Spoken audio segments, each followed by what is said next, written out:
Hey there everybody, it's Wayne D. Welcome to the website, it's WayneD.com. And today we're going to take a peek at two of the top women golfers in the world, Nelly Korda and S.H. Park. Both played very well. Neither won at the KPMG at Hazeltine, but both were, I think, in the top 3 or 4. So as I was watching a little bit, I was struck by how nice these golf swings looked, so I wanted to see if I could find some good footage and take a look at these swings. So Nelly Korda is, both these players were rookies in 17, so they've got 1 year under their belts here. Nelly Korda's 5'10", Park is 5'6". Park, interestingly enough, averages, or last year averaged a little 269 off the tee, and Korda averaged 263. Two of the longer hitters out there. Park hit a few more greens than Reg, and just had generally a little better stats, and finished up a little ahead of Nelly in the overall standings in the money list. But look how similar these two golf swings are. So both are really built nicely for golf, thin but strong. One thing I noticed at address, this is something that I like to tell people. We've got no evidence of anything that's retracted back, so that the shoulders are extended forward. The arms look like they've got nice hang downward pressure here, so we've got that rounded look up in the shoulders. I think that's important when it comes to extending into the backswing. The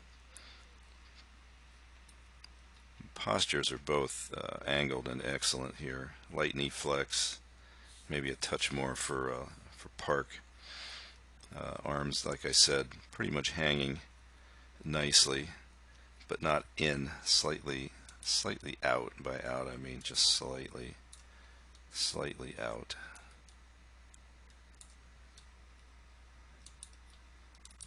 So if we watch the takeaway, Korda has a takeaway rehearsal, so you can see she's working one piece. Club face is not rotating overtly to start with, and as she does that, you'll see there's pretty much zero movement in the hips. So that's strictly an upper body one piece takeaway rehearsal. So if we watch Park take it away, that's pretty much a hallmark of modern players. Is,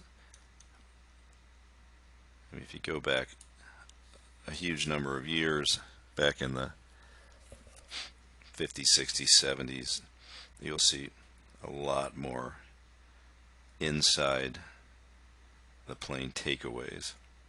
Now we're going to get the club more up on plane. You can see Korda's practicing that too. So they're not perfect camera angles, but they're pretty good. It just gives us a view of how the club is going back. I mean, that's obviously something that both of these players have worked on. We get the club up the plane, and when we look at the right arm action in the backswing, we'll see both of them keep the right arm in front of them quite a bit. So not a lot of flare in the right arm, which I think, if you've got the trunk mobility, is really a good idea. If we watch the takeaway, remember how Korda did her rehearsal with no hip movement, and then, as you can see, when she starts it back, the hips are going to move almost simultaneous.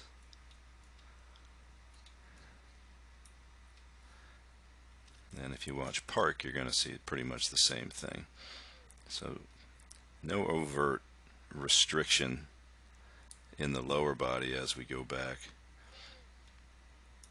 So as we get to the top, you'll see Park has a little more depth back in that right leg, but in the downswing, and again, the cameras aren't perfect, but whoever was taking these pictures was stable. I think that's because when they use the shot tracer, they have to stabilize the camera. So let's watch the movement in relation to the box, so you can see a little bit of added depth there for Park. Quarter pretty much stays right on the box line, and when she comes down, the right cheek stays on the line and the left cheek will run right up against it. You can see that. And the right leg is only barely in front of the box, and when we finish, we're pretty much back in there. So when you see a thin player without a lot of knee flex, you can expect the knees to get just slightly out in front of the box. And then when you watch Park in transition,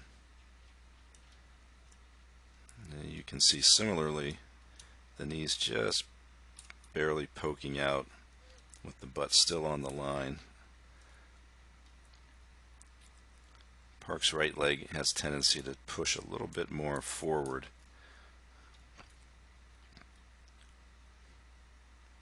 And since she's set up a little closer to the ball, that's going to make her right arm look a little bit more back across her side a little bit. And then if you look at Corda, when she comes down, that right arm has a ton of space in front of her body. So if we take a look at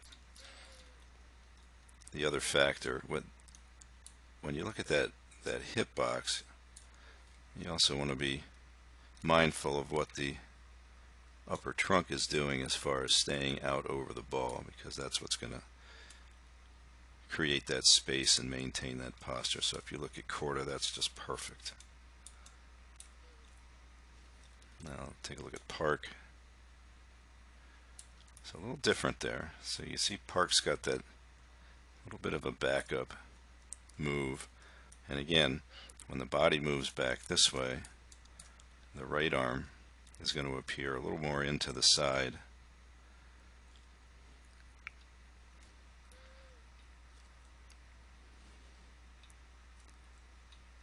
And then on the way by, you see a beautiful release to the left. Now this is a big difference in these two.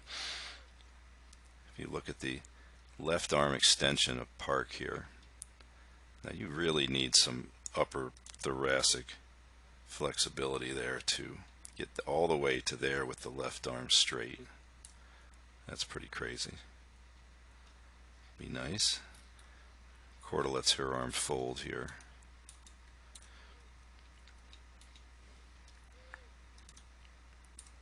But again, if we watch these swings at regular speed,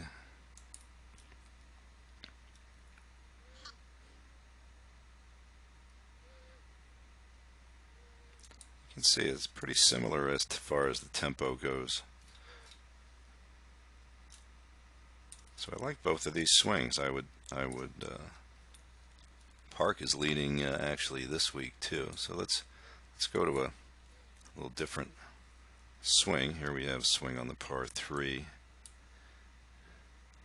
and I think they're both hitting 9 irons.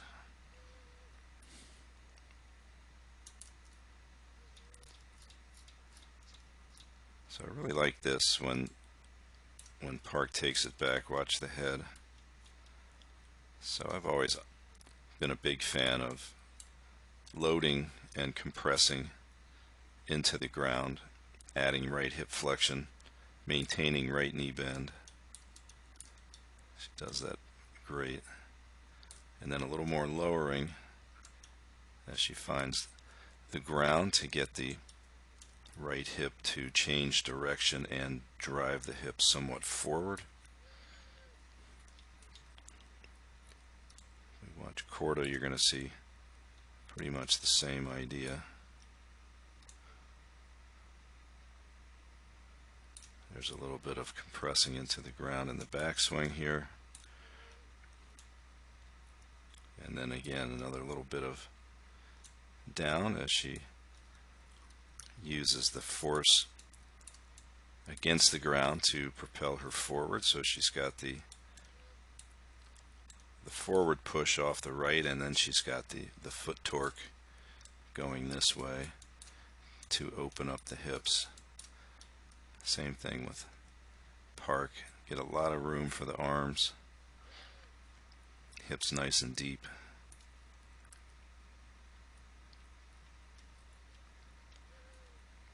And you can see Corda's going to look like she's out over the ball a little more, and in fact she is, because Park has that little bit of more of a backup.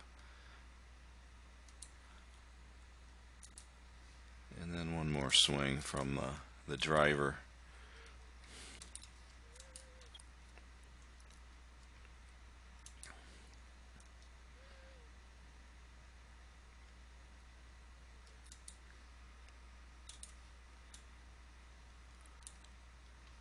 So both these players